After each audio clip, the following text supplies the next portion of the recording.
Здравейте хора! Сега ще ви покажа как да анулирате брояча за рутвания и да върнете статуса на телефона на Normal за Galaxy Note 2. Първото нещо, което искам да ви покажа е, че телефона е рутван и е сменян рома. Ето тук можете да го видите. Ето, всичко е на къстъм. Сега ще ви покажа как всичко да го направите на Normal или Stock, не съм сигурен точно какво се казва по принцип. Така, първото нещо, което трябва да направите е да включите телефона, разбира се.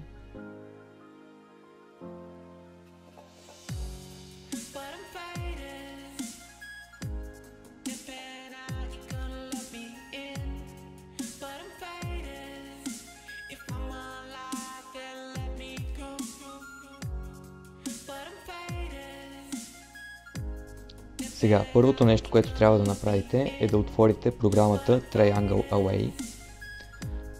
Ще я има в описанието, има две версии, едната е безплатна и една платена.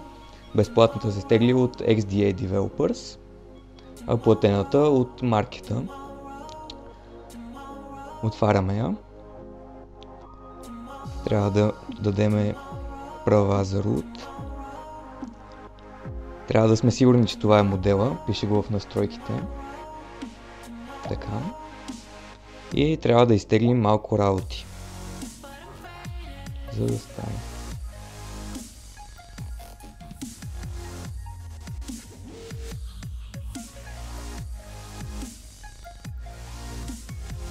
Така, добре.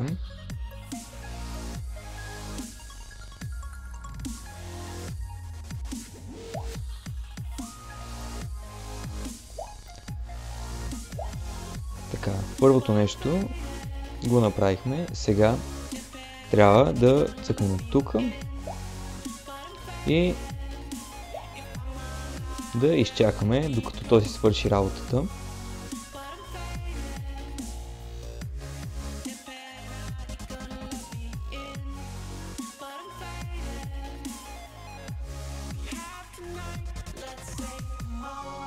Така, ето виждате. Това ви излиза. Flash Counter 5, Binary Status, Custom. Така. Трябва да натиснем копчето за звука нагоре, за да ресетнем статуса и каунтера. Натискаме го и чакаме.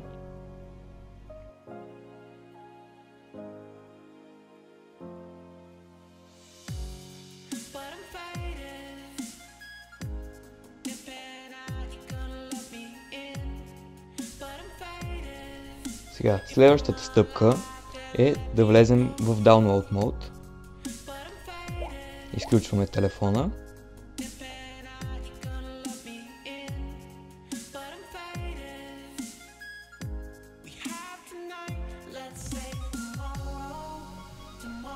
Ето, натискаме копчето за звука надолу, копчето в средата и копчето за включване, за да влезнем в Download Mode. Копчето за звука нагоре, за да се съгласим. И ето, можете да видите, само да фокусирам. Айде. Ето, можете да видите Samsung Official и Custom Binary Download No. Добре, това обаче може да не е сигурно, може да сте с някой Custom Kernel или Custom ROM, който го е променил и програмата не е върнала всичко на Official. Какво трябва да направим тогава? Трябва да си изтеглим някои от ромовете в сам мобайл и да го запазим някъде на компютъра.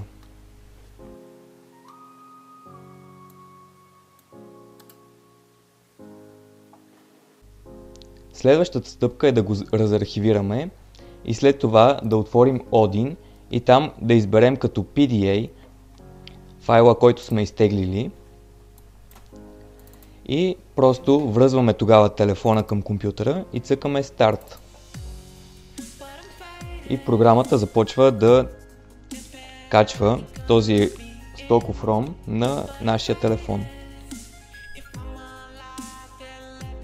Това може да отнеме малко време, но бъдете търпеливи И ако забие, просто опитайте отново. И трябва да сте сигурни, че Kais е затворен, за да не прави проблеми с Odin.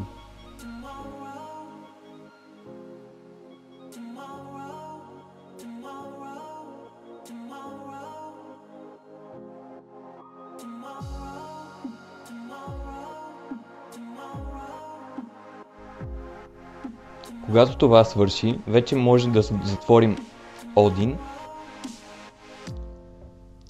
и да изчакаме телефона да се включи.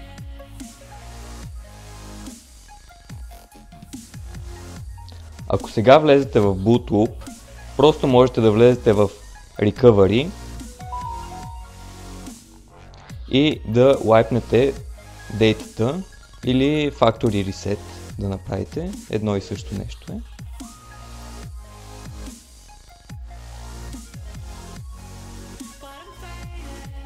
Ето, тъй като аз идвам от стоков ROM, не ми се налага да лайпвам нищо, но ако идвате например от Cyanogen, AOKP, Paranoid Android или тем подобни, ще ви се наложи. Тогава обаче може и самия брояч да не се е ресетирал напълно. Ако искате да го ресетирате, трябва просто да го рутнете първо телефона и да повторите всички стъпки.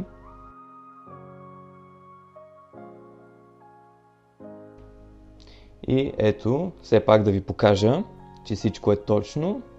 Изключваме телефона и влизаме в Download Mode. Може да изключим кабела, разбира се. Влизаме в Download Mode.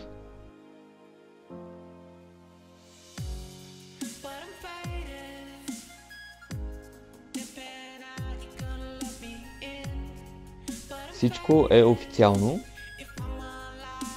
Така, ако имате проблеми с нещо с телефона и искате да го занесете в сервис, това ще ви върне гаранцията. И разбира се, имаме и стоково Recovery. Ето, да влезнем в Recovery-то. Ето, ако имате проблеми, Wipe Data, Factory Reset. И това е от мен. До следващото клипче.